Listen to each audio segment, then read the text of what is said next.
అనేక విషయాల్లో మనం ఇబ్బందులు పడుతూ ఉంటాం. అటు వ్యాపారం చేస్తున్న వాళ్ళు కానీ, ఉద్యోగం చేస్తున్న వాళ్ళు కానీ, వ్యవసాయం చేస్తున్న వాళ్ళు కానీ మరి అనేక విషయాల్లో ఇబ్బంది పడుతూ ఉంటారు. మనం ఎంత ఇబ్బంది పడినా మనకు కావలసింది దొరకదు, మనకు కావలసింది రాదు. ఎందుకని? అదంతే. అటువంటి ఇబ్బంది పడి మనకు కావలసినవన్నీ కూడా రాకపోవటము దేవుడు చూస్తూ ఉన్నాడన్న సంగతి మనం గుర్తుంచుకోవాలి. హల్లెలూయా, ప్రైజ్ ది లార్డ్. అట్లాగే మనం పేతురుని ఉదాహరణ తీసుకోవచ్చు. పేతుడు చేపలు పట్టే వృత్తి యందు మంచి అనుభవం గలవాడు. ఏ సమయంలో, ఏ టైంలో, ఎక్కడ ఎన్ని చేపలు ఉన్నాయి, చేపలు ఎప్పుడు దొరుకుతాయి అన్న సంగతి పేతురుకు బాగా తెలుసు. అట్లాగే ఉద్యోగాల్లో కానీ, వ్యాపారంలో కానీ, వ్యవసాయంలో కానీ నైపుణ్యం గల వాళ్ళు ఎంతోమంది ఉన్నారు ఈ లోకంలో. అర్థమైందా? ఉన్నారు. కానీ దాని ఫలితాన్ని పొందలేరు, ఫలితాన్ని పొందలేరు. దానికి కారణము మనం పేతురు గురించి మనం వింటారు కానీ మనకు తెలియదు. పేతురు బాధలు చూసి యేసు ప్రభువు వారు అక్కడికి వస్తారు.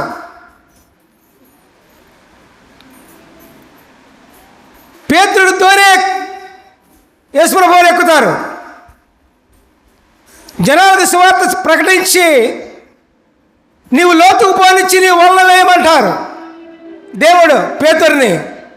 అప్పుడు అన్న మాట ఏంటంటే ప్రియులారా, లోక 5వ అధ్యాయము 5వ వచనం. సీమోను, అప్పుడు సీమోను అనేవాళ్ళు, సీమోను పేతురు ఆయన పేరు. సీమోను ఏళ్ళవాడా, రాత్రి అంతయో మేము ప్రయాసపడితే కానీ మాకేమీ దొరకలేదు.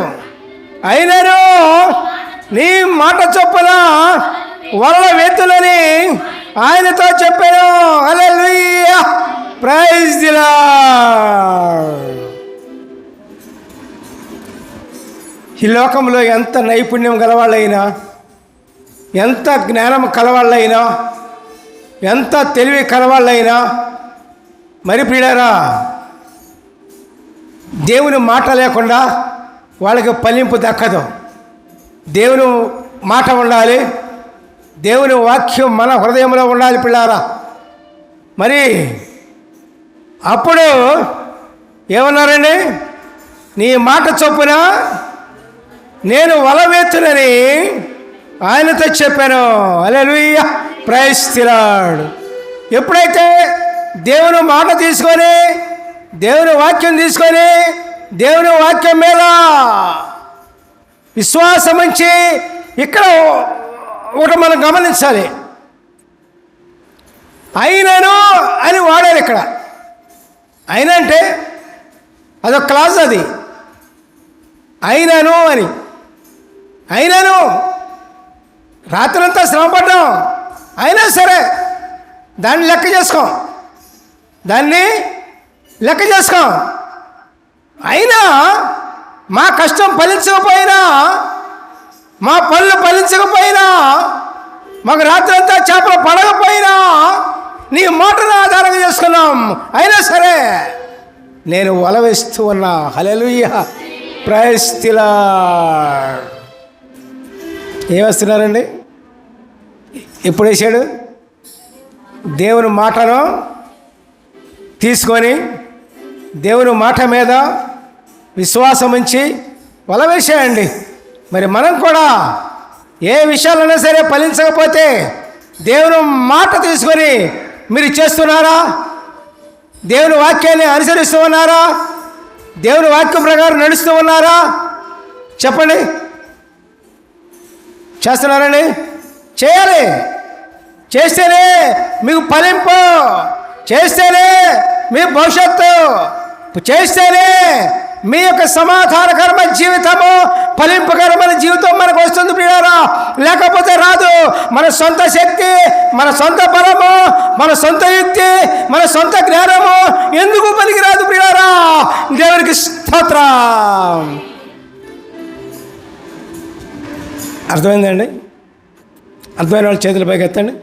దేవునికి స్తోత్రం. హల్లెలూయా. Praise the Lord. అప్పుడు ఎప్పుడైతే దేవుని మాట చొప్పున వల వేశాడో పేతురు, విస్తారమైన చేపలు పడ్డాయండి. చూడండి దేవుని యొక్క మాటలో ఎంత అద్భుతం ఉందో ప్రియులారా. దేవునికి స్తోత్రం. అప్పుడు పేతురు, ప్రభువా నేను పాపినయ్యా అని కన్నీరు కార్చాడండి. దేవుని యందు మొక్కాడండి ప్రియులారా. మరి మంచి జీవితం జీవించే ఉండవచ్చు పేతురు, కానీ నేను పాపినయ్యా అని ఒప్పుకున్నాడు. ఎంత మంచి వాళ్ళైనా సరే, ఎంత మంచి జీవితం జీవిస్తూ ఉన్న వాళ్ళైనా సరే, మానవుడు పాపియే. ఆ సంగతి గుర్తుంచుకోవాలి. ఎంతటి ఘోర పాపినైనా, ఎంతటి ఘోరమైన పాపం చేసినా ఆయన మనల్ని క్షమించి మంచి జీవితాన్ని ప్రసాదించడానికే యేసయ్య ఈ లోకానికి వచ్చారు పిల్లారా. దేవునికి స్తోత్రం. అది మనకు గుర్తుకు రావాలి పిల్లారా. నేను పాపిని అని ఒప్పుకున్న తర్వాత పేతురు,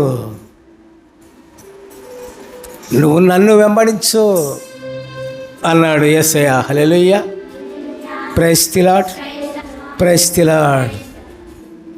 అప్పుడు సమస్తాన్ని విడిచిపెట్టాడండి.